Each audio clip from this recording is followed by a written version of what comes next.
জয় পিতা পরমেশ্বর। আজকে আমরা বংশাবলী 2-এর 7 অধ্যায় 1 থেকে 5 পদ পড়ব। মন্দির উৎসর্গ।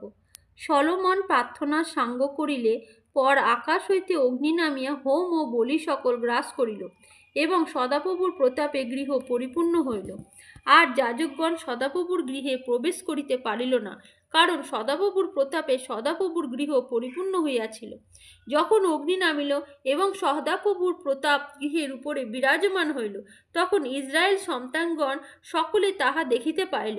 আর তাহারা নত হইয়া প্রস্তর বাঁধা ভূমিতে উবুর হইয়া প্রাণীপাত করিল এবং সদাপ্রভু স্তব করিয়া কহিল, তিনি মঙ্গলময়, হ্যাঁ, তাহার দয়া অনন্তকাল স্থায়ী। পরে রাজা ও সমস্ত লোক সদাপ্রভুর সম্মুখে যজ্ঞ করিলেন। সলোমন রাজা 22,000 গরু ও 1,20,000 মেষ বলিদান করিলেন। এইরূপে রাজা ও সমস্ত লোক ঈশ্বরের গৃহ প্রতিষ্ঠা করিলেন। আমিন। এই ভিডিওটি লাইক ও শেয়ার করুন। আর এই চ্যানেলে পরমেশ্বর আরও বচন শোনার জন্য প্লিজ সাবস্ক্রাইব করুন। পরমেশ্বর আপনাদেরকে আশীষ দিবেন।